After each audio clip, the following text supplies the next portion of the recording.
Muy buenos días, nos encontramos con Ramiro Ávila, el abogado, también docente y quien fuera parte también de la Corte Constitucional en el periodo anterior. Ramiro, darle la bienvenida acá a Wambra Radio. Queríamos hablar acerca de lo que está pasando en estos momentos, muchos temas que de alguna manera competen a la justicia, lo actuado por la Corte Constitucional en días pasados respecto al veto presidencial en aborto por violación. Comenzaríamos con esa pregunta. Entonces, Ramiro, bienvenido nuevamente.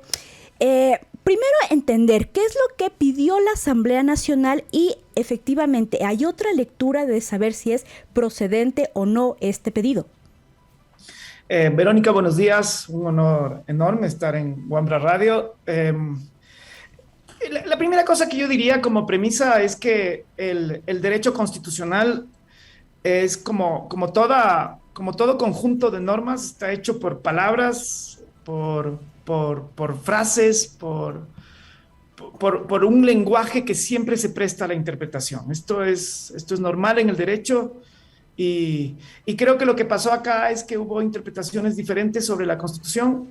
Mi interpretación es que la objeción que hizo el presidente al proyecto de ley que permitía el aborto por violación, y que me parece a mí que el proyecto de ley establecía algunas posibilidades de acceso al aborto, al presidente le pareció que la Asamblea se había excedido, que no había regulaciones adecuadas, que la Asamblea no tenía competencia para establecer que el aborto por violación era un derecho y cosas así.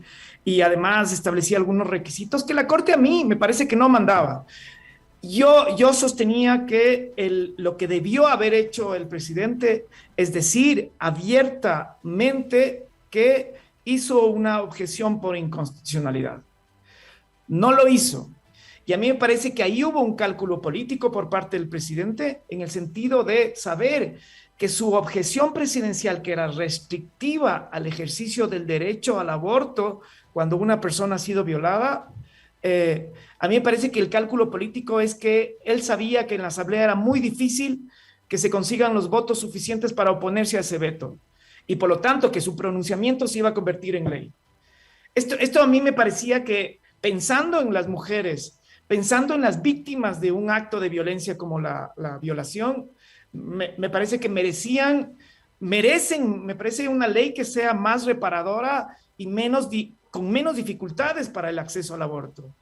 La Asamblea lo que hace es recibir esa objeción y a mí me parecía, porque el artículo que está en la Constitución que establece, el artículo de la Constitución dice que cuando la objeción presidencial se base en argumentos de inconstitucionalidad, la Corte tiene que pronunciarse. Yo sostengo desde mi visión jurídica que todos los argumentos del presidente se basaban en que la Asamblea se excedió o no hizo lo que debía, por ejemplo, en la objeción de conciencia por parte de los médicos, no hizo lo que debía, y esas razones para mí eran de inconstitucionalidad. Como el artículo de la Constitución no establece quién es el que debe remitir la objeción de constitucionalidad, se supone que en el ejercicio colegislativo, tanto el presidente como la Asamblea deberían tener la atribución de decir, oiga, Corte, pronúnciese, porque aquí hay argumentos de inconstitucionalidad. Lo importante en este caso es que si hay argumentos de inconstitucionalidad, la Corte debe pronunciarse. Lo que pasó ahora es que la Corte remite a la Asamblea, que yo sí creo que tenía competencia, remite a la Corte y la Corte lo que dice es que la atribución del Ejecutivo es exclusiva. Eso no dice la Constitución. Ahora lo dice la Corte y la Corte, como tiene competencia para desarrollar el alcance de los derechos y las competencias que están en la Constitución, de ahora en adelante eso va a ser una atribución exclusiva del presidente. Ahí hay cosas que a mí me preocupan. Una de esas es que ya el sistema constitucional establece un presidencialismo reforzado. La decisión de la Corte Constitucional lo que acaba haciendo es fortaleciendo aún más el presidencialismo reforzado. La Corte dice que respeta el principio de división de poderes. A mí me parece que está estableciendo más peso en uno de los poderes en esta lógica de colegisladores. Esa es mi opinión, Verónica.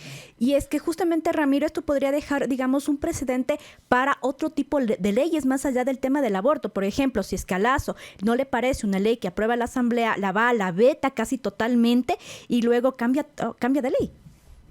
Sí, y a mí me parece que además el argumento es superficial, porque lo que es el fondo es el contenido del veto presidencial, no si él dice que es o no una objeción por inconstitucionalidad. Y yo creo que la Corte Constitucional acabó yéndose por la forma más que por el análisis de fondo. En este sentido, me parece que se fue por el camino más fácil y no asumió el costo político de lo que significaba el conocer en el fondo el pronunciamiento del presidente. Ahora, haciendo un poco de memoria, digamos, uno de los argumentos de Lasso también para hacer este veto fue decir que la Asamblea se sobrelimitó, se extralimitó en lo dictaminado por la Corte el 28 de abril pasado. Pero finalmente, ¿qué fue lo que dictaminó la Corte? Tal vez se quedó un poco corto, pudo haber resuelto mejor en su momento la Corte sobre el tema de aborto. Verónica, siempre las decisiones que toman los órganos del poder político pueden ser mejores. Igual pasa con una Corte Constitucional, siempre las sentencias pueden ser mejores. Y a mí me hubiera encantado que la Corte ya asuma el problema de fondo, que es la penalización del aborto, y asuma también el problema de fondo, que significa cómo interpretar los derechos sexuales y reproductivos de las mujeres en función también de lo que significa el reconocimiento de la protección del nasciturus desde la concepción. Este es un problema constitucional que está ahí y la Corte, digamos, dio un paso pequeño, pero muy importante y claro que siempre podría ser mejor esto yo no lo dudo. El establecer los plazos, por ejemplo, me parece que hubiese sido mejor que la Corte no diga que haya plazos, porque la condición para que proceda el aborto por violación es que hayas sido violada. Y no importa cuándo abortas, los plazos tienen mucho sentido cuando tú estás regulando el derecho a abortar y ahí tiene que haber consideraciones con el nasciturus. Así que las decisiones siempre pueden ser mejores. Me parece a mí que la decisión en su momento intentó, como suele pasar en la Corte Constitucional, si quieres tener más votos y que la decisión sea como más políticamente sólida y jurídicamente más robusta, tienes que recoger la mayor cantidad de votos. En la decisión que tomó la Corte tuvo 7 votos contra 2, perdón, y para recoger esos votos de personas como Hernán Salgado, siempre en los proyectos se tiene que ceder y se tiene que poner cosas, quitar cosas, y esto pasó. Entonces, yo creo que lo que sacó la Corte en su momento fue la mejor decisión que pudo darse para tener 7 votos de los 9 jueces. Así que ahí me parece que la jueza ponente, la doctora Carla Andrade, hizo un ejercicio tremendamente inteligente, conciliador, y me parece que hizo la mejor sentencia que pudo haber sido posible en las circunstancias.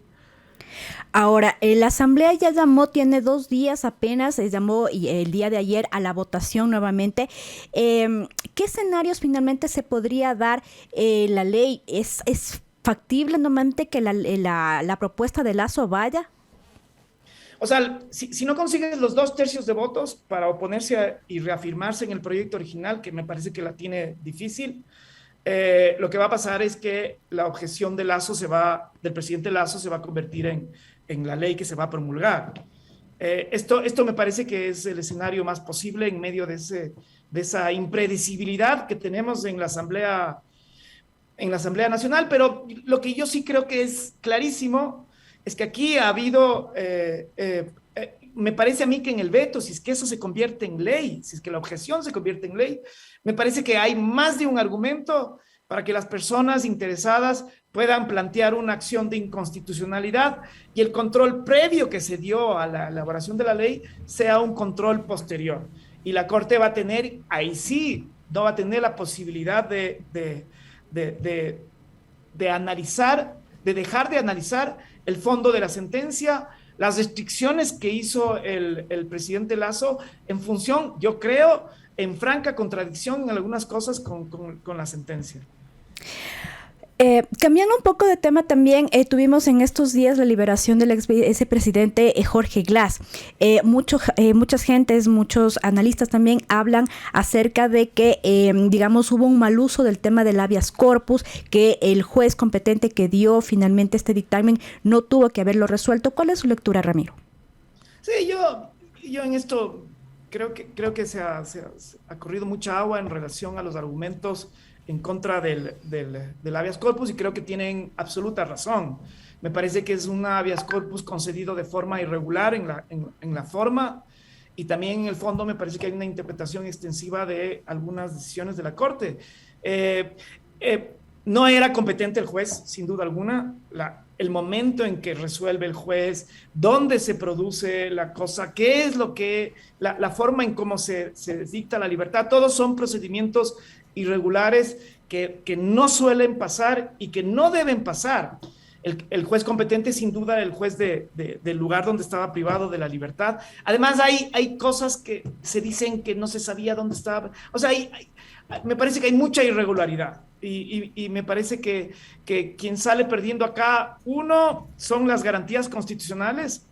Y dos, me parece este sinsabor de pensar que ahí se produjo una injusticia en un caso tan sonado y que hubo privilegios a unas personas porque tienen o poder económico o porque tienen capacidad de influir políticamente en las decisiones. Entonces eso me parece que ha sido trágico para la justicia ecuatoriana y para la justicia constitucional. A mí me parece también trágico para en términos de seguir incrementando esta brecha de inequidad de cómo funciona la justicia, porque hay miles de personas que con ese criterio que salió Glass deberían haber salido hace tiempos de la cárcel. Entonces, me parece que me parece que añade al desprestigio de la justicia ecuatoriana. Volviendo a lo que mencionaba de las garantías constitucionales, es decir, se podría venir, digamos, un momento, si se quiere, más autoritario en contra de mecanismos como el habeas corpus. Me parece que el problema no es el habeas corpus ni la garantía, ni tampoco cómo está diseñada la garantía en la Constitución. El problema es la función judicial, el problema son los jueces, el problema es cómo está operando la garantía. La garantía, lastimosamente, ha sido utilizada para tener trámites ágiles y beneficios que de otra forma no lo tendrían. Y esto es una distorsión del uso de la garantía, pero no de la garantía. Las garantías en general están son mecanismos para frenar el ejercicio del poder abusivo del Estado y está hecho además para la gente que no tiene otra cosa más que derechos. El hecho de que salga una persona privilegiada abusando de la garantía me parece que habla mal del uso de la garantía, pero no de la garantía en sí mismo. El presidente mencionó el día de ayer que antes del 30 de abril remitiría a la Corte Constitucional un paquete de preguntas iniciales para la consulta popular. ¿Qué escenarios también frente a lo actuado por la Corte en estos días, digamos, más fáciles, se verían allanados para Lasso frente al tema de la consulta? Yo creo, conociendo a mis compañeros, ex compañeros y compañeras, colegas de la Corte, que van a hacer un análisis estricto y riguroso del contenido de cada una de las preguntas que están ahí. No, estoy casi seguro que lo que va a pasar no es tanto si es que Lasso tiene o no poder o no. No creo que esta decisión que acaban de tomar sobre el aborto tenga que ver con simpatías o antipatías con Lasso o con la Asamblea. Me parece que fue una decisión que en el contexto lo tomarían con razonamientos jurídicos y creo que así van a operar también con la consulta. Entonces habrá que ver qué preguntas hace, habrá que ver si es que no hay si se respeta la libertad de los electores, es decir, que no hay preguntas ahí que tengan implícita la respuesta o que lleven a engaños o que sea populismo constitucional. Estoy seguro que la Corte hará un buen control de constitucionalidad de eso.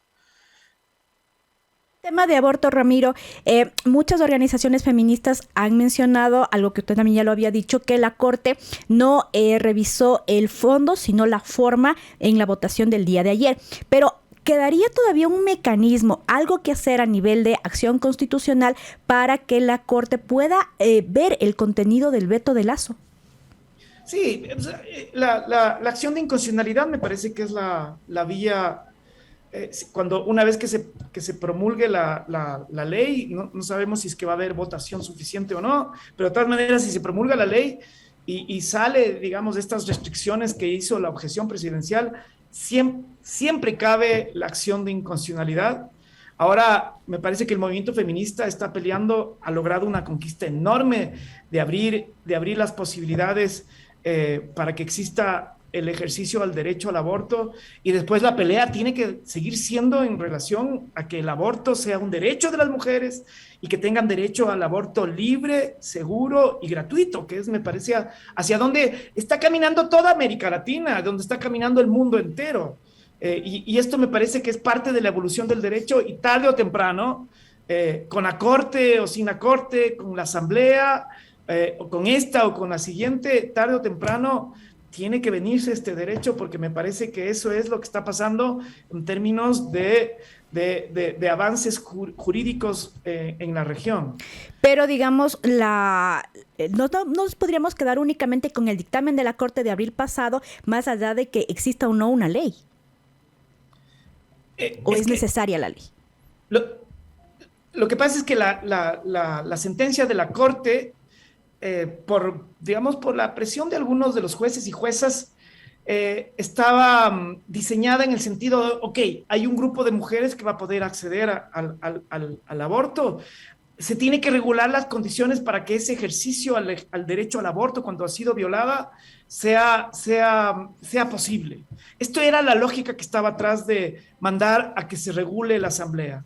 Y la Asamblea efectivamente hace eso, establece requisitos, establece plazos, establece condiciones, establece que el sistema tiene que estar abierto y estas cosas.